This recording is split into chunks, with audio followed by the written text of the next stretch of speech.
Hey, friend, welcome back to another episode of the Leading Yourself podcast. Today, I have exciting news to share with you. I recently got certified as a productivity coach. Now, let me tell you this. I didn't go into this certification because I wanted another title or to check another box. I pursued it because productivity has been a deeply personal journey for me. As a working mom, a leader, podcaster, someone who is always on and cannot sit still without doing anything, someone who has been in that space of burnout and doing too much more times than I like to admit. This was more a personal journey than, again, pursuing it because I wanted the title, the credential, or anything like this. And as a way of celebrating that I got my certification, I want to share what I've learned, not just from the certification, but from my life experience. We're going to bust some myths, rethink productivity, and I'll walk you through the practices and mindset shifts that have transformed how I work, how I lead, and how I live. Are you ready for it? And I promise that I'm going to do more episodes around productivity. This one is just the introduction, let's say, to the topic, but more is coming your way because that is one thing that I would love to do with what I learned, and that is to share it with you so we both can live more fulfilling lives. Let's dive in.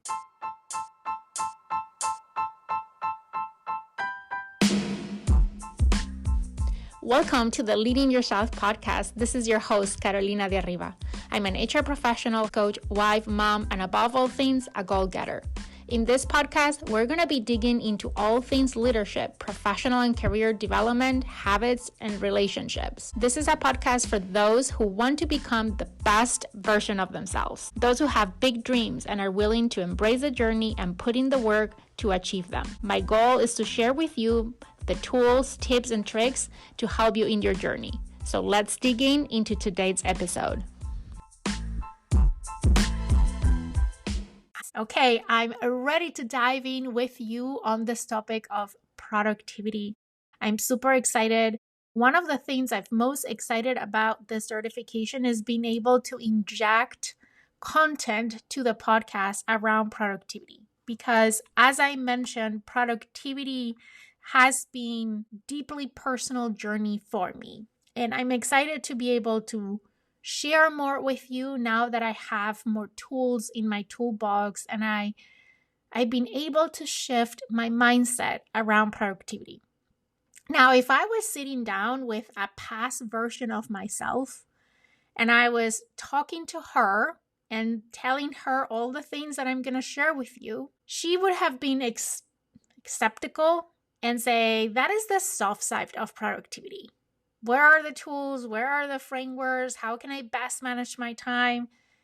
That's what I'm interested in. And if you are like I was 10 years ago, please don't stop listening. There is important lessons in today that are setting the foundation for anything else that I can talk to you about productivity. And I promise that I'm going to do more episodes with what I would have categorized 10 years ago as the hard side of productivity.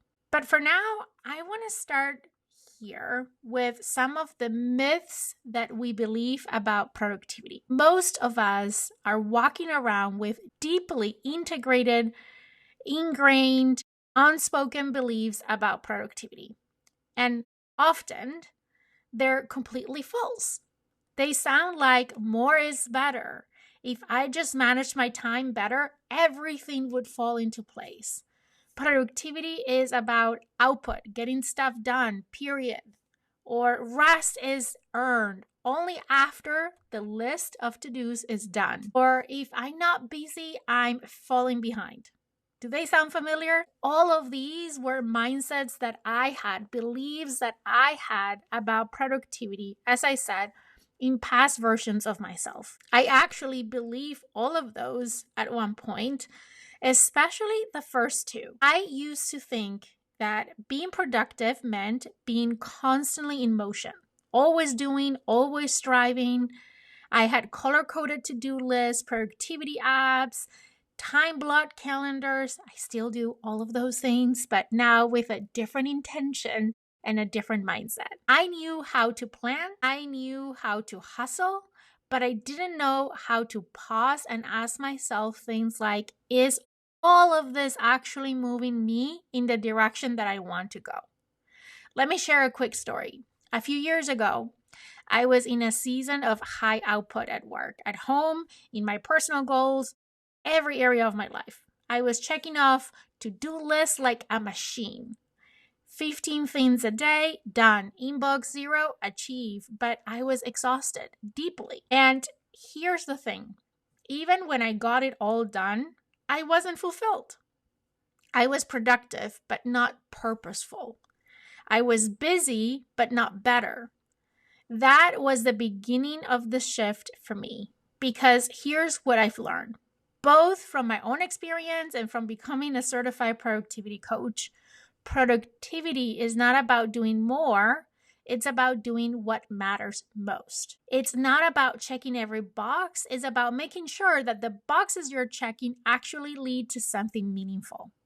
It's not about managing your time. It's about managing also your energy, your attention, and your priorities. And it's definitely not about grinding yourself into burnout just to prove that you're valuable. This is one of the biggest mindset shifts that I've made. And it's one I now share with every person that I spoke to around this topic of productivity. You don't need to do more. You need to do what matters most.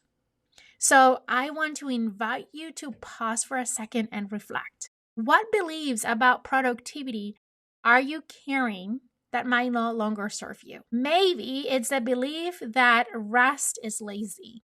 Maybe it's the idea that if your day isn't full, it's wasted. Maybe it's a pressure to be constantly visible, constantly on. Whatever it is, I want to give you permission to question it, because real productivity, the kind that fuels your life instead of draining it, starts with clarity, not hustle. And we'll talk more about how to build that kind of clarity in the next segment. But first, just notice, what productivity myths are you ready to let go? All right, let's go just a tiny hair deeper. During my certification as a productivity coach, one of the most powerful mindset shifts that I experienced with this. Productivity is not about time management. It's about energy and intention. Let that sink for a second. Because if you're anything like me, or like most people that I mentor, I coach, I talk about these topics, you've probably tried every planner app, all the time blocking hacks under the sun. You've tried waking up earlier, batching work, multitasking, all in the name of squeezing more into your day. But what I've learned, both through the training and real life trial and error, is that trying to do more doesn't necessarily mean you'll achieve more. In fact, most of the time, it leads to one thing: burnout. Here's the truth. You can't schedule your way out of misalignment, and you can't organize your way out of overcommitment. So what's the alternative? We shift from chasing output to creating impact. We stop asking, how much can I get done today? And we start asking, what matters most today? That's a completely different approach. So let's talk about these three areas that I was talking about. The first one is energy management. Instead of trying to be on all day long, I've learned to honor the natural cycles of energy. I ask things like, when do you feel most focused? When do you tend to crash? What fuels you? What drains you? For example, I've learned that my most creative energy is in the morning. That's when I should be doing deep focus work, writing, doing strategy, big decisions. But if I schedule all my meetings before noon, then I lose that window to be able to do that deep work. So I protect my time. What I do is I block the very first hour of every morning. And if you have been listening to the podcast long enough, you've heard me already share this. This is something I've been doing now for years. I block the very first hour of work of the day to do deep work, focus work, things that are going to move the needle. I protect that time every day because then no matter how many meetings I have in the day, I've started my day doing something that created impact, that helped move the needle in one of my priorities that day. You don't need more hours. You just need to protect your peak hours. Okay, number 2, planning with clarity.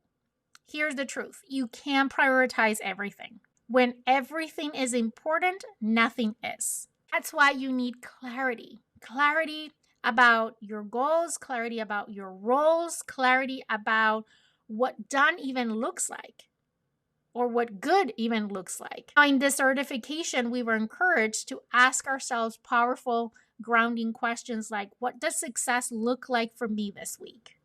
What are the top 3 things that will move the needle? What can I say no so I can say yes to what really matters? Planning is not about cramping your calendar. It's about aligning your time with your values and with your priorities. But you first need to know what those values and what those priorities are. And that is only achieved when you're constantly seeking and being intentional about gaining clarity. Number 3, I mentioned focus execution. This is where the rubber meets the road. We'll all have those days where we work for 8 hours, but only did 45 minutes of meaningful progress. Why? Because we were scattered, distracted, pulled into many directions. That's why we're taught the principles of focus execution. One concept that really stuck to me is the one called the one thing.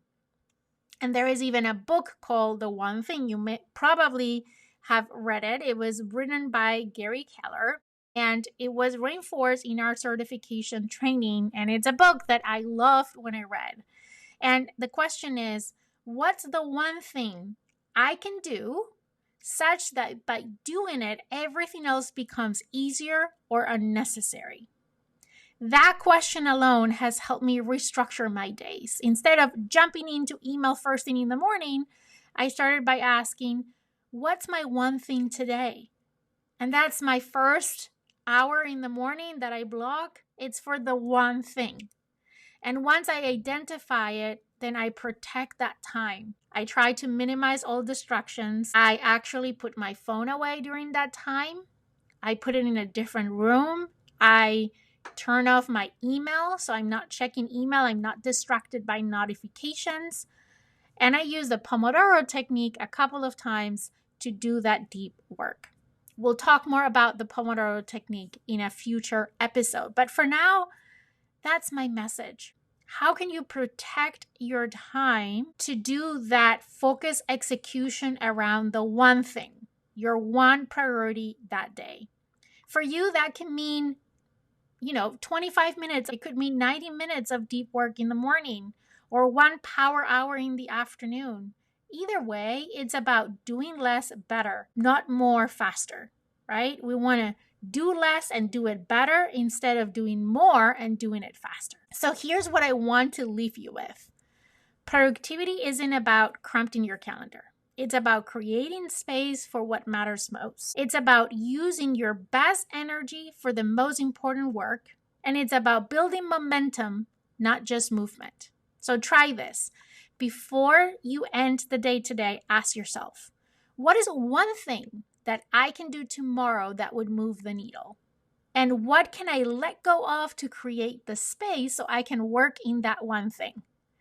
Because true productivity isn't about doing more. It's about being more intentional.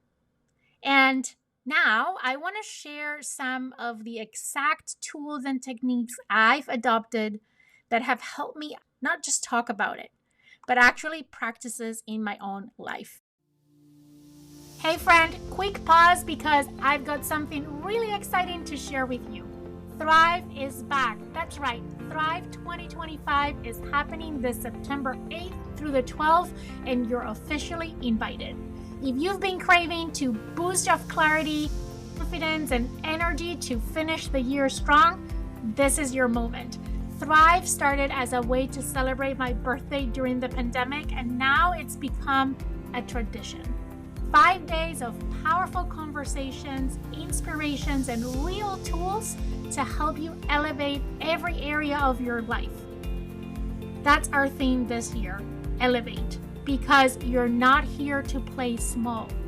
We've got an incredible lineup of speakers, and yes, I'll be teaching too, and you can join for just $1. Yes, $1 gives you live access to the 5 days, and we have other ticket options with replays and workbooks and VIP perks. So head to the link on the description of this podcast episode to grab your spot before it fills up. I can't wait to see you at Thrive 2025. So let's talk about the how, because it's one thing to understand that productivity is about energy and intention, but what does that actually look like day to day? Over the past few years, and especially through this productivity certification, I've tested and refined a few key practices. And there are 3 in particular that I can say have completely transformed the way that I work, that I lead, and that I live. They aren't complicated, they don't take hours, but they've become not negotiables for me. So let me walk you through them. And again, this is just getting started, right? We're going to go deeper into some of these things in future episodes. The first one is weekly planning. Winning your week is so critical. Every Sunday, I carve intentional time, and I have created a ritual where I plan my week. Some weeks I take a little bit longer if I want to do a deeper review, which typically happens once a quarter. But the point is not how long or how much time you spend doing this, but doing it consistently. And I will do an episode just to walk you through what that looks like. But for now, at a very high level, first, I create a conducive environment. So typically, my family knows that I do this, so they give me 30 minutes for myself. I remove distractions. I make myself a coffee. Typically, this is, again, a Sunday morning after finishing recording the podcast. I sit down, I make myself a coffee, and I plan my week. And I start with celebrating my weekly wins. If you're part of our Leading Yourself Growth community, that is something we do as a community as well. We celebrate our weekly wins. I like to start with a positive note because that's the tone for the entire time that I'm planning. I want to be in this kind of energy of feeling proud when I'm planning the week. The next thing that I do is I stop to reflect about the lessons learned. If I could relive the past week 1,000 times, what would the perfect execution have looked like? And what really worked this week that I should double down on? And then I choose my weekly priority. It's not a list of 10 things. It's just the one thing, the one key priority that will truly move the needle. I reflect on what that is. And a lot of times what I have to do is I need to go back and check, okay, what are my priorities? What are the things that are happening right now? What is most important now? So I can narrow it down to that one priority. And again, this is inspired by the book, The One Thing. And then I start to make sure that my calendar matches my priorities, making sure that anything that is in my calendar should be in my calendar, that I'm not missing anything that should be on my calendar. I make sure that I have time blocked to work on my one priority. And I also look for anything that might derail me during the week. Do I need to move things around? Do I need to plan things differently? I always like to see like what is on my calendar, what doesn't belong there, right? And what is missing. And then I start to look at all the things that I need to do, and I start to triage my to-do list, and I have a decision tree of sorts to do that, and I'll share it on a future episode. But for now, just know I triage my task list. I decide on Sunday what day am I going to be working on the things that I decided I'm going to get done this week. So once I decide what is that I'm going to get done this week, I plan when I'm going to work on those things. That has been a game changer for me. And then it's a matter of organizing my calendar. And I start with the big rocks, a concept that I learned on the 7 Habits of Highly Effective People. And for me, that means two things. One is the things that make life enjoyable. Those are a priority for me. So if my kids have a school event, I carve out time for my morning routine. Those things go first on the calendar. Then any time when I'm going to be working or meetings around that one priority of the week. And then time to get the things that I need to get done, and then everything else. So that is very simple way of describing my weekly planning, I would say. There is more to it, but at the end of the day is how I gain clarity about my number one priority. How do I align my calendar with my priorities and the things I'm committing to get done that week? Okay, the second tool, strategy, however we want to call it, is time tracking for awareness. This was a game changer and, to be honest, a bit confronting. As part of the certification, we were encouraged to do this full week of time tracking, not to micromanage ourselves, but to bring awareness to how we're actually spending our time, not how we think we are, which I came to realize they're two very different things. It's a completely eye-opening exercise. What I realize is how often I context switch throughout the day, which is a major energy drain. Also, how long quick tasks actually take. I totally underestimate a lot of times how much something that I thought it was quick was actually going to take to get it done, where I was defaulting to busy work instead of meaningful action. And that happened more times than I thought it was happening. And then how many things I was doing that didn't align with any of my goals or values. And here's the thing. It wasn't about shame. It was about choice, right? Once I saw clearly where my time and energy was going, I could start making better decisions. I could start asking myself things like, do I need to do this? Is this the best use of my energy? Can this be delegated? Can it be delayed? Can it be deleted? Awareness precedes change, and time tracking gave me that awareness. You've never done this? Try it for just 3 days. Keep it simple, pen and paper or an app. Like there's a lot of apps like Rescue Time is one, Toggle is another one that, you start to track where your time goes. I guarantee you'll learn something powerful out of an exercise like that. And the third big idea I want to share with you, strategy tool, is prioritizing energy-giving tasks. This one might sound simple, but it's made a huge difference in how I feel at the end of the day. I made a personal rule every day, do at least one thing that gives me energy. This could be movement in the morning, like my workout. It could be journaling over coffee instead of scrolling on social media, 30 minutes of focused, meaningful work before checking emails, reading a book at bed instead of working late. I even color code energy-giving tasks in my calendar so I can see them. If I get to Friday and barely see any of those colors, that's a red flag for me. This practice truly anchors me. It ensures that no matter how busy or unpredictable the day is, I'm not running on empty and fueling myself from the inside out. Because when I protect my energy, I protect my presence. And that affects how I show up for everyone, for my family, for my team, for myself, for work, for my goals, for my dreams. So here's the takeaway I want you to walk away from this little bit of this podcast episode. These 3 practices might seem small, but they stack over time.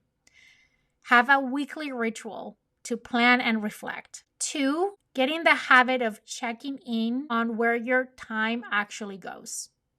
Try it even for 3 days. And 3, make a commitment to do one thing every day that fills your tank. You don't need to a complete system overhaul.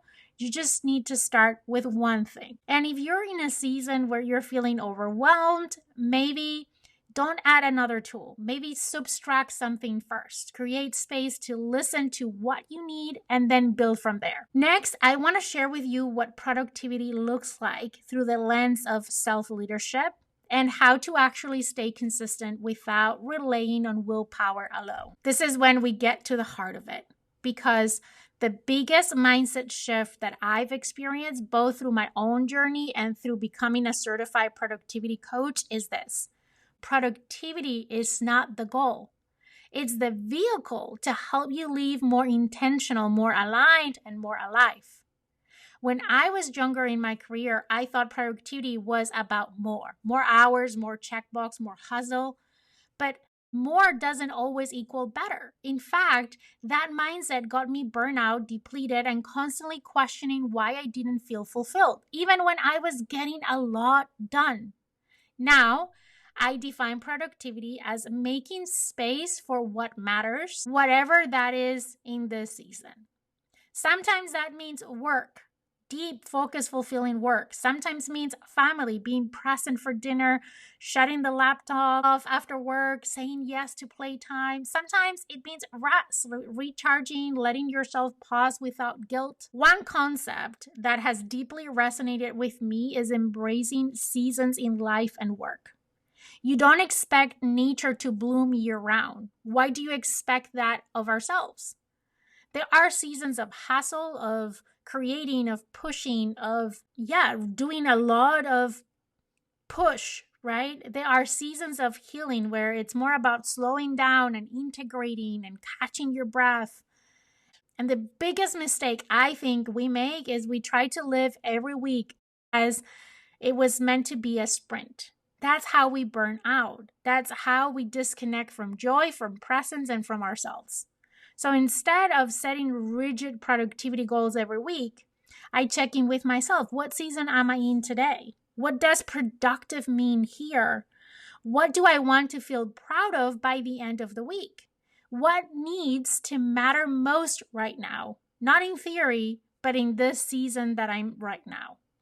When you approach your calendar through that lens, it becomes less about pressure and more about purpose. And with this, I'm not meaning that you're dropping the ball, right? At any time, just because you might be in a season of slowing down and catching your breath, that doesn't mean you drop the ball at anything. And we'll talk more in future episodes how you accomplish that balance. But for now, what I want to share is you can't go through every week as it was meant to be a sprint. You need to get attuned with the seasons of life and work, be able to read in what season you are and adapt to that. Adapt your definition of productivity, your definition of fulfillment with each season. And ask yourself questions like the ones that I just shared. What season am I in? What does productive mean here? What do I want to feel proud of by the end of the week?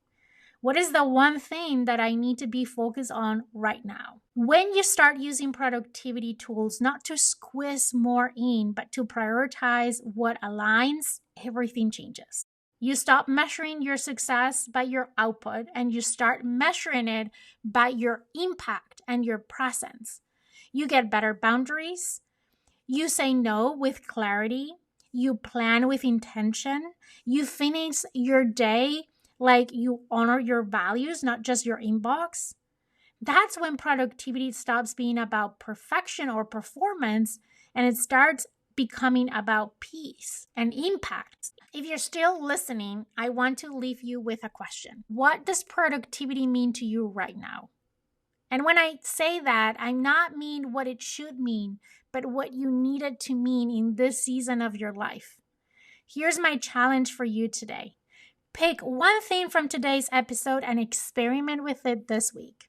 Maybe it's setting your one thing each day. Maybe it's tracking your time to create more awareness of how are you spending your time and energy. Maybe it's planning your week with intention. Whatever it is, remember, this is about progress, not perfection. And if this resonated with you, I would love for you to let me know. DM me on Instagram or LinkedIn, send me an email. I would love to do a follow-up episode with more productivity tips or answer your questions. So if you have any questions about productivity, send them my way, and I promise I'll do a podcast episode to answer your questions. As always, thank you for tuning in. And remember, productivity isn't about doing more, it's about becoming more aligned with who you are and what matters most. I hope you have an amazing week, and I'll see you here next time for a new episode of the Leading Yourself podcast. Okay, my friend, that's all I've got for you today. But before you go, 2 quick reminders. Number 1, if we're not already friends on Instagram, let's get connected. You can find me as Leading Yourself Podcast. Number 2, make sure you're subscribed to the podcast so you never miss an episode. Thank you so much for joining me today. I am incredibly grateful that you're in this journey with me. I want to leave you with one last thought.